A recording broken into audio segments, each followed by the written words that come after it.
Hello friends, जय हिंद to all of you. स्वागत है आप सभी का आपके अपने परिवार एजुकेशन हब पर।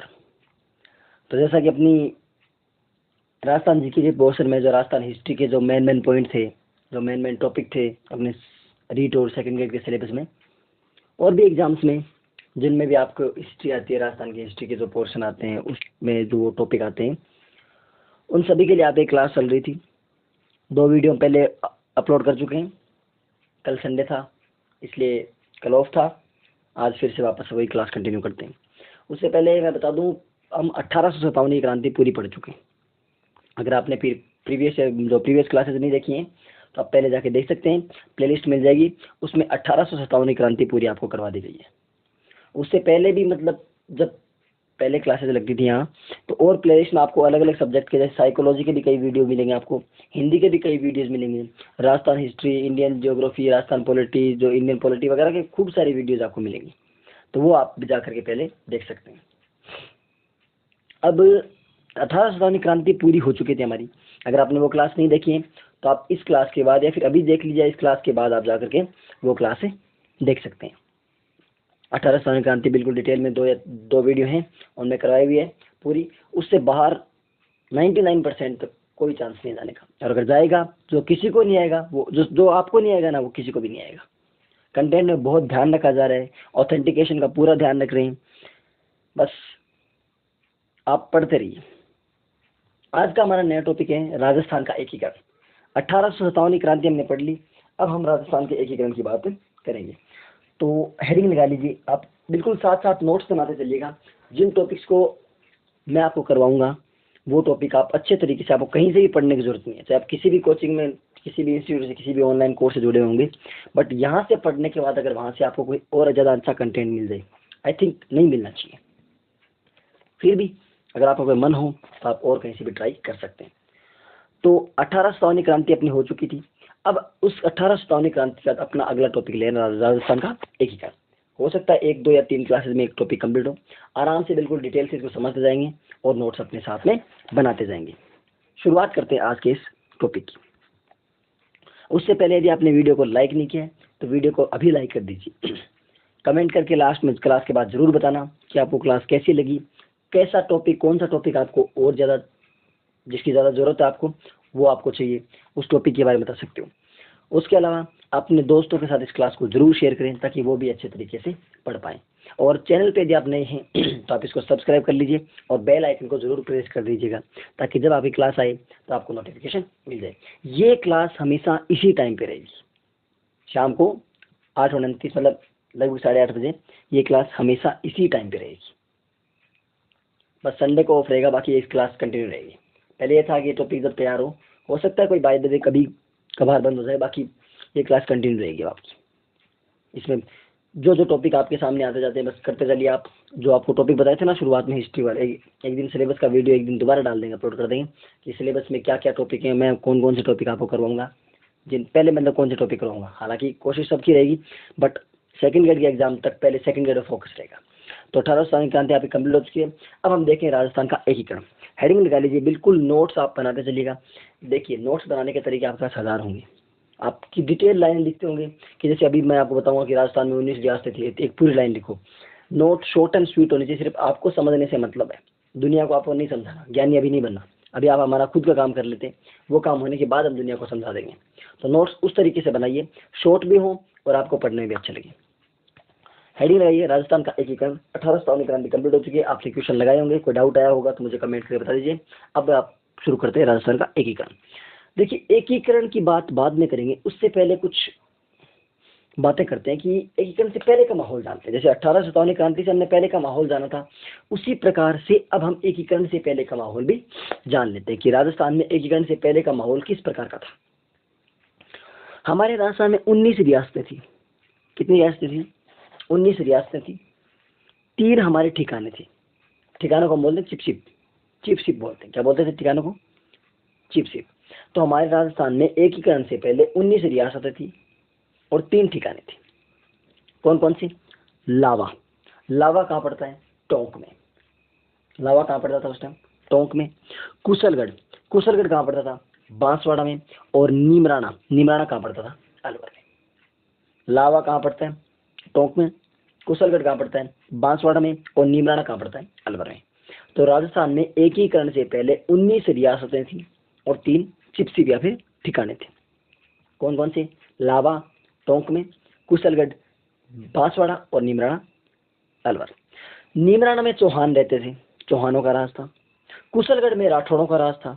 और जो लावा है वहाँ पे नरूका, नरूका जो कछुआ थे ना, कछुआ उन्हीं की एक ब्रांच थी नरूका, वो वहाँ पे रहते थे। तो 19 रियासतें थी, 3 ठिकाने कौन कौन से, लावा, नीमराना और कुशलगढ़। एक केंद्र शासित प्रदेश को वर्तमान में बोलते हैं यूटी, केंद्र शासित प्रदेश, उसको उस टाइम बोलते थे चीफ कमिश्नरी। क्या बोलते थे, चीफ कमिश्नरी। तो उस टाइम एक केंद्र शासित प्रदेश था, कौन सा, अजमेर मेरवाड़ा। कौन सा था, अजमेर मेरवाड़ा। तो यानी एकीकरण से पहले राजस्थान की कंडीशन क्या थी, एकीकरण से पहले राजस्थान की कंडीशन ये थी कि राजस्थान में 19 रियासतें थी, 3 ठिकाने थे, कौन कौन से, लावा, कुशलगढ़ और नीमराना। एक केंद्र शासित प्रदेश था, एक क्या था, केंद्र शासित प्रदेश, कौन सा, Ajmer Merwara. Got the point, okay.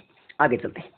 अब क्या है, अब एकीकरण से पहले क्या हुआ कि राजस्थान का एकीकरण भी होना बाकी था। उससे पहले भी प्रयास ये तो है नहीं कोई काम अचानक से हो जाए, जैसे कल तक कोई काम हो नहीं रहा था और आज अचानक से उस काम को करने लग जाए, नहीं। शुरुआत धीरे धीरे होती है, छोटे छोटे स्तर पे होती है, उसके बाद अचानक से बड़ा रूप उसका सामने आता है। तो एकीकरण से पहले कई राजा थे, उन्होंने प्रयास किया था कि हम एकीकरण करने की कोशिश करें। उसमें क्या थे, मेवाड़ के महाराणा थे भूपाल सिंह। कौन थे, मेवाड़ के महाराणा थे भूपाल सिंह। उन भूपाल सिंह ने एक राजस्थान यूनियन बनाने का प्रयास किया।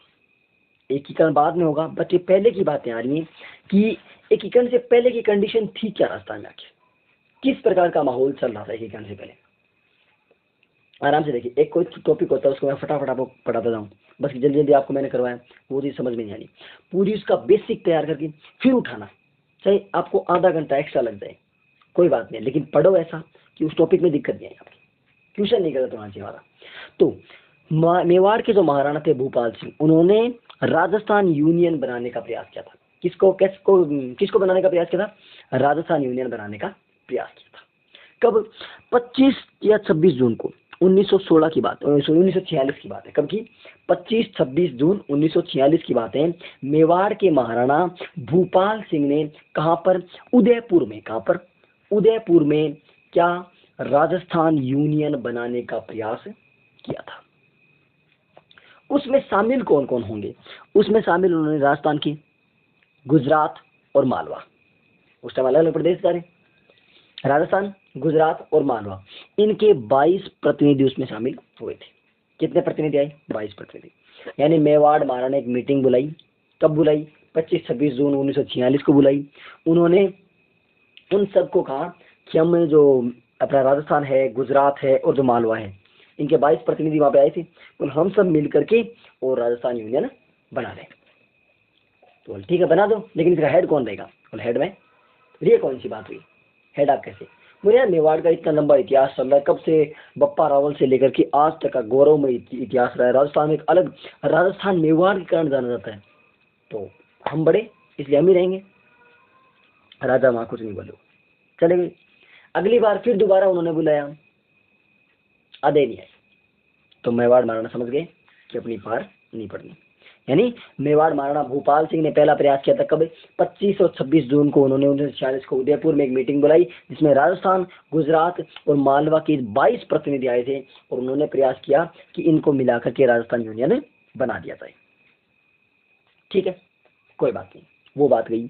अब आगे क्या हुआ कि अगली बार फिर उन्होंने दोबारा प्रयास किया, दोबारा बुलाया, कब, 23 मई 1947 को। कब बुलाया, 23 मई 1947 को बुलाया। इसमें उनके संवैधानिक सलाहकार कौन थे, के.एम. मुंशी, कन्हैयालाल माणिक्यलाल मुंशी। कौन थे, कन्हैया माणिक्यलाल मुंशी। ये मेवाड़ के संवैधानिक सलाहकार थे, और इनकी अध्यक्षता, मतलब इनको साथ में लेकर के इन्होंने दोबारा, वैसे कि हमने पहले मीटिंग बुलाई थी, उसमें कोई रिजल्ट नहीं निकला, तो उन्होंने दोबारा मीटिंग बुलाई। कब बुलाई, 23 मई 1947 को। उन्होंने पूरा प्रयास किया, लेकिन वो प्रयास भी क्या हो गया, असफल हो गया। क्या हो गया, असफल। यानी मेवाड़ महाराणा ने, भूपाल सिंह ने पहले 25-26 जून को 1946 को ट्राई किया, राजस्थान, गुजरात और मालवा को मिलाकर के एक राजस्थान यूनियन बनाने का, लेकिन वो असफल हो गया। उसके बाद 23 मई 1947 को दोबारा प्रयास किया इन्होंने, के.एम. मुंशी की अध्यक्षता में, मतलब जो मेवाड़ के संवैधानिक सलाहकार थे, लेकिन ये भी क्या हो गया, असफल हो गया। आगे चलते हैं। ये तो मेवाड़ की बात हुई। अब सारे राजा अलग अलग प्रयास कर रहे थे। इधर जयपुर के अपने कौन, सवाई मानसिंह द्वितीय, जयपुर की तरफ आ जाओ। मेवाड़ की तरफ तो वहां प्रयास करते कि मेवाड़ वाला जो एरिया है वो अकेले को बना के राजधानी उन्हें बना ले। इधर जयपुर वाले प्रयास क्या कर रहे थे कि जयपुर के आसपास का जो एरिया ना उसको मिला करके हम जयपुर के अंदर मिला लें और एक बड़ा राज्य बना लें। तो उसके जयपुर के प्रधानमंत्री थे वीटी कृष्णामाचारी। कौन थे, वीटी कृष्णामाचारी। इन्होंने असफल प्रयास किए, मतलब जब प्रयास सक्सेस नहीं होता, सफल नहीं होता, तो मतलब असफल हो गया। तो इन्होंने कैसे प्रयास किए, असफल प्रयास किए। इसमें सवाई मानसिंह द्वितीय के जो प्रधानमंत्री थे, आजकल तो प्रधानमंत्री देश के होते हैं, पहले प्रधानमंत्री राज्य के होते थे। सवाल जो रियासत थी ना, उस रियासत का जो मुख्य था वो प्रधानमंत्री होता था। मुख्य मतलब राजा के बाद इंपॉर्टेंट वो था। तो कौन थे, वीटी कृष्णामाचारी। कौन थे, वीटी कृष्णामाचारी थे। उन्होंने असफल प्रयास किए। कोई बात नहीं, मेवाड़ में भी कोई काम नहीं हुआ, जयपुर में भी कोई काम नहीं हुआ। डूंगरपुर डूंगरपुर के राजा थे लक्ष्मण सिंह। कौन थे, डूंगरपुर के राजा थे लक्ष्मण सिंह। उन्होंने वागड़ संघ बनाने का प्रयास किया कि जो डूंगरपुर के आसपास जो क्षेत्र है, जो वागड़ वाला क्षेत्र है, उसको मिलाकर के क्या बना लूँ मैं, वागड़ संघ। कोटा के जो भीम सिंह थे, उन्होंने हाड़ौती संघ बनाने का प्रयास किया। तो कोटा के जो आसपास का जो क्षेत्र है, कौन सा, हाड़ौती वाला, उसको मैं वापस में मिला करके हाड़ौती संघ बना लूँ। लेकिन ये दोनों भी क्या हुए, असफल हो गए। मेवाड़ के महाराणा भूपाल सिंह असफल, राजस्थान यूनियन असफल। कौन, सवाई मान सिंह, पीएम कौन, वीटी कृष्णामाचारी, वो भी असफल। लक्ष्मण सिंह डूंगरपुर के वागड़ संघ असफल। भीम सिंह कोटा के हाड़ौती संघ असफल। अब क्या करें। अब क्या हुआ कि जब ये प्रयास लगातार, मतलब पहले की बातें चल रही थी, ये प्रयास असफल पे असफल हो रहे थे, इन प्रयासों का कोई नतीजा नहीं निकलना था। तो फिर क्या हुआ, भारत में संपूर्ण भारत में रियासती सचिवालय बना, जिसके हेड कौन थे, आपको पता है इसके मंत्री कौन थे, सचिव कौन थे। तो कब बना, भारत में रियासती सचिवालय बना 5 जुलाई 1947 को। कब बना, 5 जुलाई 1947 को क्या बना, रियासती सचिवालय। क्या बना, रियासती सचिवालय। इसके मुख्यमंत्री कौन थे, मतलब इसमें कौन मंत्री थे इसके, सरदार वल्लभ भाई पटेल, SP, सरदार पटेल। कौन थे उसके मंत्री, सरदार पटेल। और उसके सचिव कौन थे, VP मेनन। कौन थे सचिव, VP मेनन। कौन थे सचिव, VP मेनन। यानी भारत में रियासती सचिवालय बना, कब बना, 5 जुलाई 1947 को। उसमें मंत्री तो कौन थे, सरदार वल्लभ भाई पटेल, और उसके सचिव कौन थे, VP मेनन। इनकी क्या थी कि जो राज्य है ना उनको मिलाओ, जो अलग अलग जो रियासतें हैं ना उनको मिलाओ और मिलाकर के क्या बनाओ, वहां पर एक राज्य बना लो। लेकिन उन्होंने शर्त रखी कि कौन सी रियासतों का विलय नहीं होगा। ऐसी रियासतें जो जिनका अस्तित्व स्वतंत्र अपना रख सकती हैं। कुछ रियासतें ऐसी होगी ना, मान लो बड़ी रियासतें वो अपना अस्तित्व क्या रखें, खुला रखना चाहें, तो उन्होंने क्या करें, बोल देखो, जिनकी जनसंख्या 10 लाख से ज्यादा है, कितने लाख से, 10 लाख से क्या है ज्यादा, जिनकी जनसंख्या 10 लाख से ज्यादा है और जिनकी आय 1 करोड़ से ज्यादा है। जनसंख्या 10 लाख से ज्यादा और आय 1 करोड़ से ज्यादा है, वे रियासतें अपना स्वतंत्र अस्तित्व रख सकती हैं। यानी ऐसी रियासतें जिनकी जनसंख्या 10 लाख से ज्यादा और आय 1 करोड़ से ज्यादा है, वे रियासतें अपना स्वतंत्र अस्तित्व रख सकती हैं। ये बात किसने हुई थी, ये बात हुई थी रियासती सचिवालय की गठन हुआ था 5 जुलाई 1947 को। उसके मंत्री कौन थे, सरदार वल्लभ भाई पटेल। उसके सचिव कौन थे, VP मेनन। और उन्होंने क्या कहा कि वो रियासतें जिनकी आय 10 लाख से ज्यादा, जिनकी जनसंख्या 10 लाख से ज्यादा और आय 1 करोड़ से ज्यादा हो, वे रियासतें अपना स्वतंत्र अस्तित्व रख सकती हैं। ये बात होगी हमारे रियासती सचिवालय की। यानी पहले मेवाड़ महाराणा भूपाल सिंह ने प्रयास किया, कोई मतलब नहीं निकला। उसके बाद सवाई मान सिंह ने किया, लक्ष्मण सिंह ने किया, भीम सिंह ने किया। फिर रियासती अंत में क्या हुआ कि भारत सरकार ने रियासती सचिवालय बनाया 5 जुलाई 1947 को। इसके मंत्री कौन थे, सरदार वल्लभ भाई पटेल। सचिव कौन थे, VP मेनन। उनका रियासती सचिवालय की वो रियासतें अपना स्वतंत्र अस्तित्व रख सकती हैं जिनकी जनसंख्या 10 लाख से ज्यादा और आय 1 करोड़ से ज्यादा हो। इन शर्तों को जो फुलफिल करती हैं वो रियासतें अपना स्वतंत्र अस्तित्व रख सकती हैं। कोई बात नहीं, आगे चलते हैं।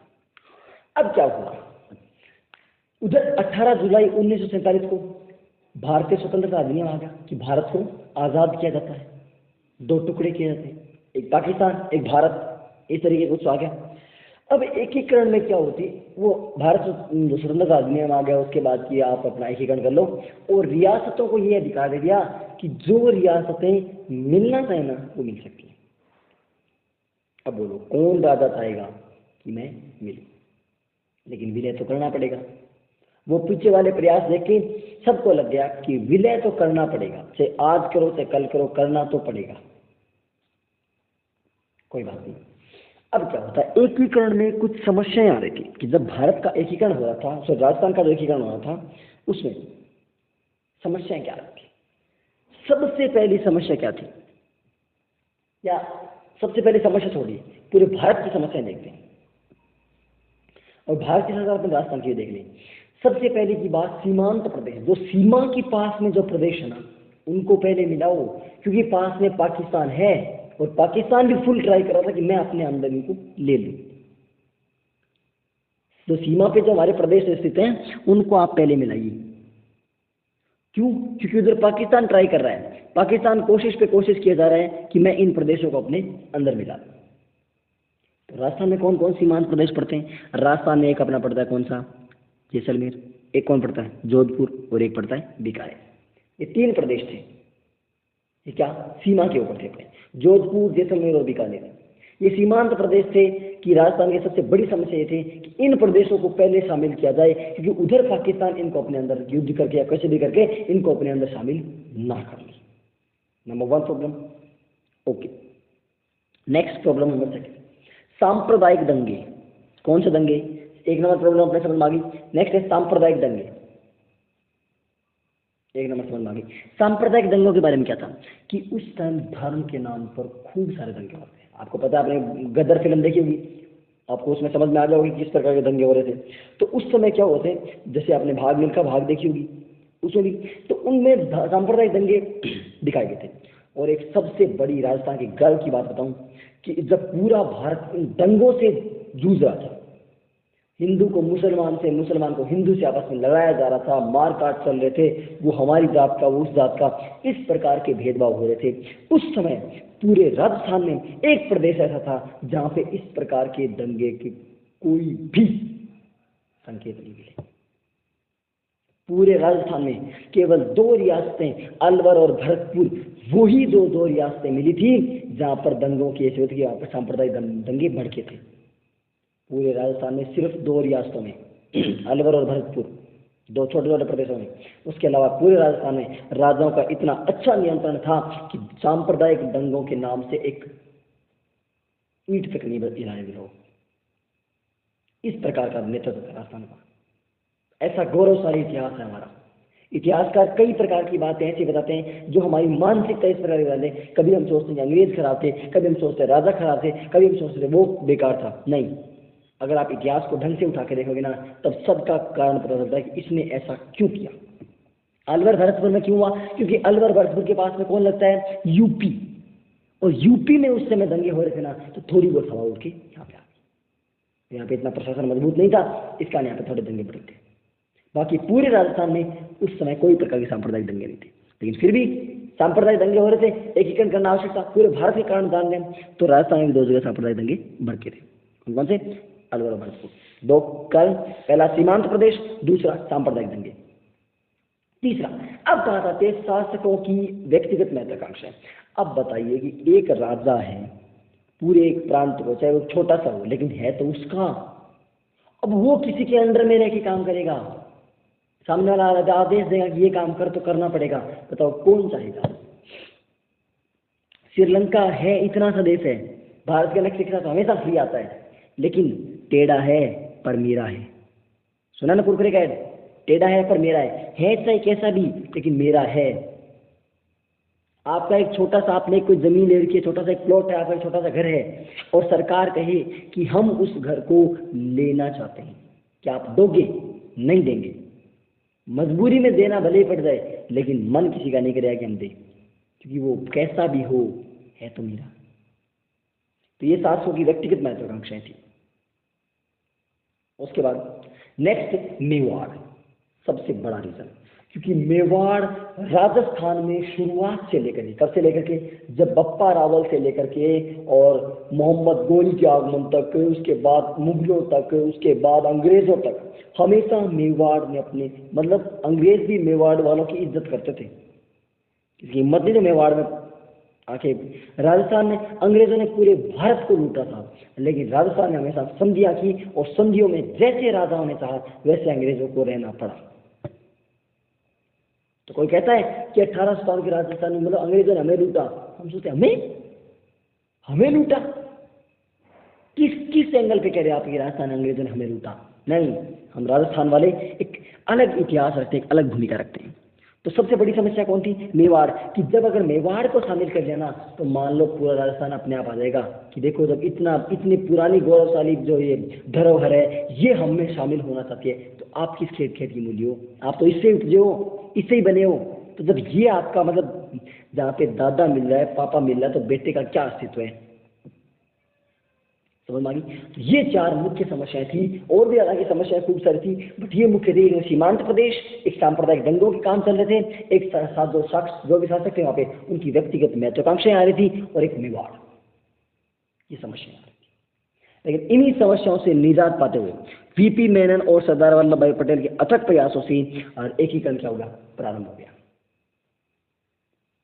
चलिए अब एकीकरण में पहले चरण की बात करते हैं। राजस्थान के एकीकरण में खूब सारे चरण होंगे, लेकिन पहले चरण की बात करते हैं। शुरुआत कहां से की जाए? आपने सुना होगा पहले चरण में, आपको पता है कि अलवर, भरतपुर, करौली, धौलपुर आए थे, लेकिन ये चार ही क्यों आए? जैसलमेर वाले क्यों नहीं आए? हनुमानगढ़ वाले क्यों नहीं आए? उदयपुर वाले क्यों नहीं आए? कोटा वाले क्यों नहीं आए? बूंदी वाले क्यों नहीं आए? बारह झालावाड़ क्यों नहीं आए? ये चार क्यों आए?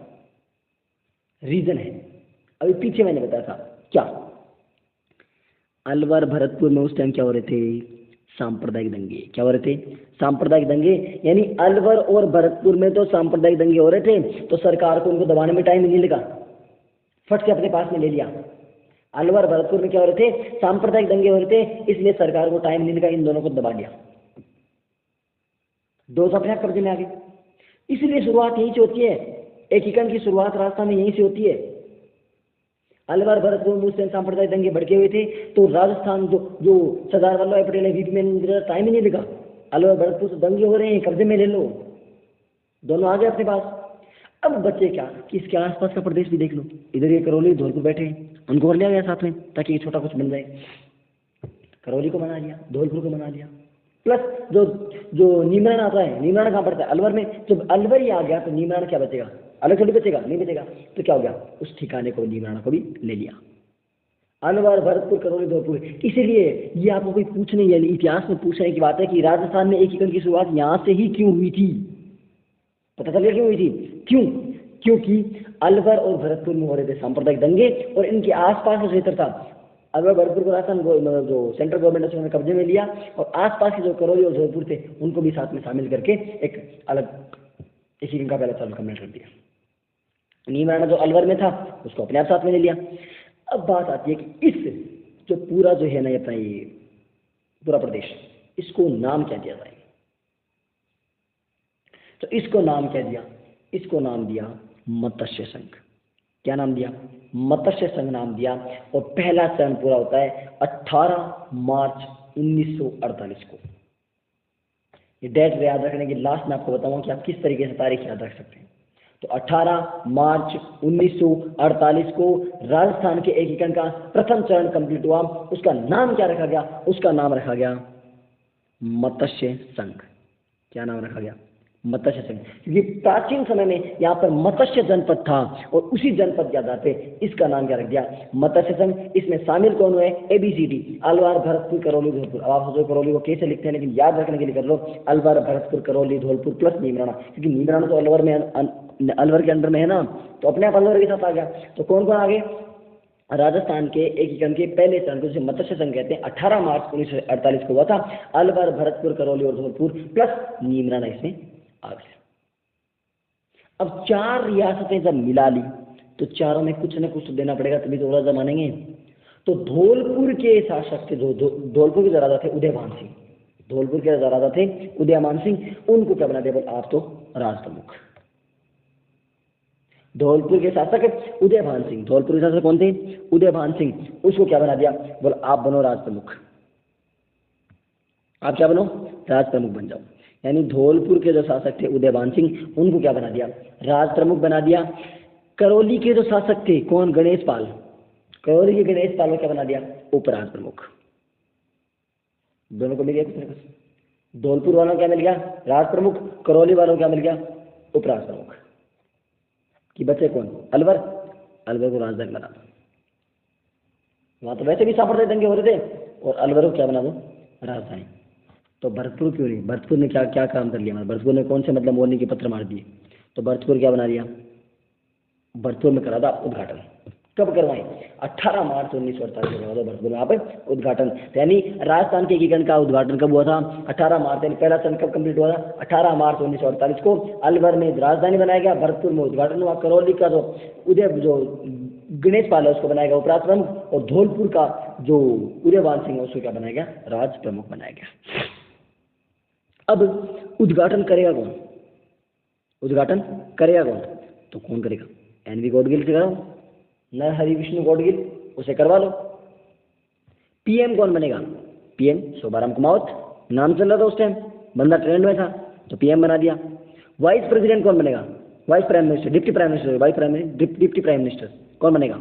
जुगल किशोर चतुर्वेदी को बना दो, युवा नेता है, कर दे काम। इन जुगल किशोर चतुर्वेदी को राजस्थान का नेहरू भी कहते हैं। क्या कहते हैं? राजस्थान का नेहरू भी कहते हैं, यानी प्रधानमंत्री। क्योंकि मैंने पहले भी बताया उस समय मुख्यमंत्री का कोई पद नहीं था, उस समय प्रधानमंत्री ही थे। तो राजस्थान के जो इसका मत्स्य संघ का प्रधानमंत्री कौन? Shobharam Kumawat. Deputy prime minister कौन? जुगल किशोर चतुर्वेदी। उप प्रधानमंत्री कौन? जुगल किशोर चतुर्वेदी, जिनको राजस्थान का क्या कहते हैं? नेहरू भी कहते हैं। अब ये जो मत्स्य संघ बना, इसकी जनसंख्या पहुंच गई 18 लाख पे, और इसकी आय थी 1.84 लाख, तो 1.84 करोड़ या फिर 184 लाख। इस प्रकार से जाके राजस्थान के एकीकरण का पहला चरण पूरा होता है। तो पहले चरण को एक बार दोबारा देखिए कि पहले चरण का नाम क्या रखा गया। पहला चरण हुआ कब? सबसे पहले हुआ कब? मेरे साथ बोलिए, 18 मार्च 1948 को राजस्थान के एकीकरण का पहला चरण हुआ। नाम क्या रखा गया? मत्स्य संघ। अलवर, भरतपुर, करौली, धौलपुर प्लस नीमराना, अलवर, भरतपुर, करौली, धौलपुर प्लस नीमराना, इनको शामिल किया गया। अलवर को बनाया गया राजधानी, भरतपुर में कराया गया उद्घाटन। करौली के उपराज प्रमुख कौन? गणेश पाल, और धौलपुर के उदयभान सिंह राज प्रमुख। उद्घाटनकर्ता कौन थे? एनवी गॉडगिल। पीएम कौन बने? Shobharam Kumawat. Vice deputy PM कौन बने? जुगल किशोर चतुर्वेदी, जिनको राजस्थान के नेहरू भी कहते हैं। जनसंख्या कितनी होगी? 18 लाख, और आय कितनी होगी? 184 लाख या फिर 1.84 करोड़। ये राजस्थान के एकीकरण का पहला चरण पूरा होता है। यानी आज अपन ने क्या पढ़ा था? कुछ बेसिक बातें पढ़ी थी कि एकीकरण में कैसे शुरुआत हुई, कितने ठिकाने थे, कितनी रियासतें थी, पहले इसके बारे में बात की थी अपन ने। फिर क्या? फिर महाराणा भूपाल सिंह राजस्थान यूनियन की बात की थी। फिर जो के.एम. मुंशी ने, उन्होंने पुनः प्रयास किए थे।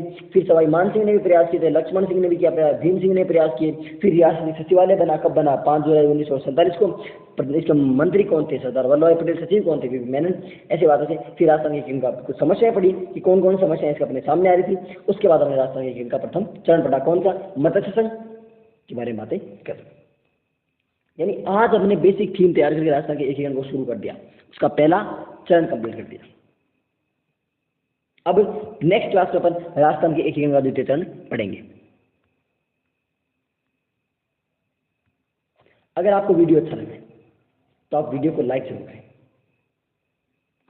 कमेंट करके बताएं किस प्रकार का कंटेंट में कोई कमी आ रही है, किसी प्रकार की कोई भी कमी आ रही है, कोई भी एरर है, आप बता सकते हैं। बेझिझक आपका समाधान किया जाएगा। अपने दोस्तों के साथ जरूर शेयर करें कि आप इस क्लास को लीजिए, किस चीज़ की कमी लग रही है वो आप बताइए। चैनल पे यदि आप नए हैं तो पहले आप खुद सब्सक्राइब कीजिए, अपने दोस्तों से भी सब्सक्राइब करवाइए, और अपने जो बेल आइकन है ना उसको जरूर प्रेस कर लेना, ताकि नोटिफिकेशन ऑन टाइम आपके पास पहुंच जाए। मैं नए चैनल की शुरुआत पे कोई प्रोमो वाली बात करता नहीं करता, बस एक आधी मिनट का करता हूँ। उसके अलावा कंटेंट पे मेरा फोकस रहता है मेरा, क्योंकि जिसको कंटेंट पसंद आएगा ना वो अपने आप इसको लाइक करेगा। तो लाइक करें, कमेंट करें, शेयर करें, चैनल पे जो नए सब्सक्राइब करें। मिलते हैं अगली क्लास में, तब तक के लिए जय हिंद, जय Bharat. Thank you for watching.